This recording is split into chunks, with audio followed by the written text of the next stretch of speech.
Professor doctor Sohan Chaudhary जी।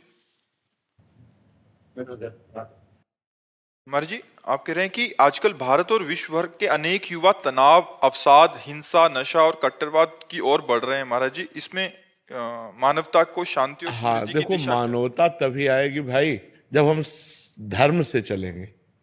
अधर्म, ये सब अधर्म के लक्षण हैं जितने आप कहे ना। और जब तक हम शास्त्र और संत गुरुजनों का संग नहीं करेंगे तब तक धर्म क्या है ये हमें पता नहीं चलेगा। तो आज का हमारा जो युवा पीढ़ी समाज है, ये जो बाहरी कल्चर आ चुका है, girlfriend boyfriend live in relation, ये बहुत हानिकारक है। पहले था कि हमारी इज्जत है, जिस पुरुष का वरण किया उसी के साथ, अन्यथा वो ब्रह्मचर्य से रहते, वो अपनी इज्जत समझी जाती थी। आज मनोरंजन है, लड़के लड़कियां शराब पीते हैं, मनोरंजन करते हैं। मतलब कैसे बताएं कि कितना हमारा समाज गिरता चला जा रहा है।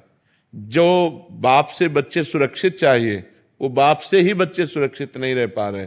तो आज हमारे समाज में जो अध्यात्म की हीनता है वही गलत रास्तों में चले जा रहे हैं। हम प्रणाम करते हैं कि कलयुग में भी लोग इतना संत के प्रति श्रद्धा रखने लगे हैं, इतने संत की बातें मानने लगे, ये हम एहसान मानते हैं। बकाया जब तक हमारे समाज में अध्यात्म का प्रकाश नहीं होगा तब तक ये सुधरना बहुत कठिन है। छोटी छोटी धनराशि के लिए हत्या करने में उनको संकोच नहीं लगता। मोटरसाइकिल से जा रहे हैं, बगल से कोई महिला जा रही है, ऐसे खींचा, वो मुंह भरा गिर गई, घसीटती हुई जा रही, उसको कोई पीड़ा नहीं। अपनी माँ बहन जैसे उसको कोई पीड़ा नहीं है। तो ये जो समाज में बढ़ गया है, इसके लिए अध्यात्म चाहिए और अध्यात्म का प्रभाव होता है। यहीं आकर के हजारों लोग बोल चुके कि हम आपसे मिलने 2 वर्ष बाद आए हैं, लेकिन हम 2 वर्ष से अपना सुधार कर चुके, हम शराब छोड़ चुके, हम गंदे आचरण छोड़ चुके, हम ऐसे बहुत से ऐसे लोग हैं। तो अध्यात्म के शब्द उनके कान में पड़े और जादू कर दिया, उनके जीवन का परिवर्तन कर दिया। तो यदि हम संत संग करें, शास्त्र स्वाध्याय करें, गुरुजनों की सेवा करें, माता पिता के चरण स्पर्श करके उनकी आज्ञा में रहें, अभी जीवन सुधर जाए। लेकिन सुधार बहुत कठिन होता जा रहा है, क्योंकि बच्चे बच्चियां जो नई पीढ़ी है वो बहुत बुरी तरह गिरती चली जा रही।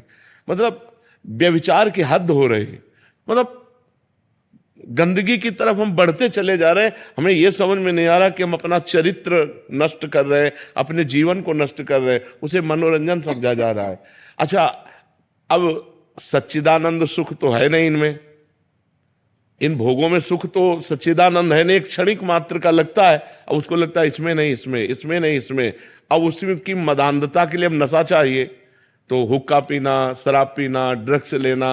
अब नशा के लिए पैसा चाहिए, माता पिता के साथ अभद्र व्यवहार करना, दूसरी जगह क्राइम करना, वो बड़ा मतलब धीरे धीरे वो क्रम से नष्ट होते ही चले जाते हैं। हमें लगता है समाज को सुधरने के लिए संग करना चाहिए, शास्त्र स्वाध्याय करना चाहिए, इसके बिना सुधार नहीं हो सकता।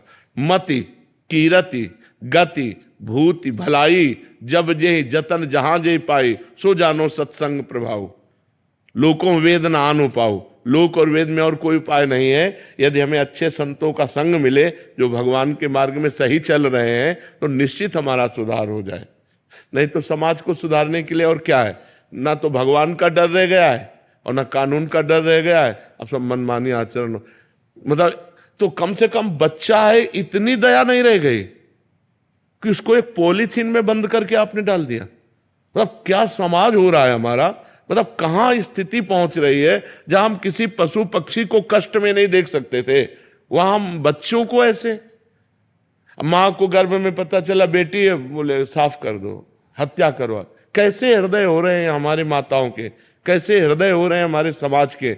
मानवता मतलब तो छू नहीं जा रही, राक्षसीपन बढ़ता चला जा रहा है। इसलिए आपका प्रश्न बहुत आदरणीय है और समाज को सुधरने के लिए सत्संग और शास्त्रों का स्वाध्याय करना चाहिए। सत्संग से ज्यादा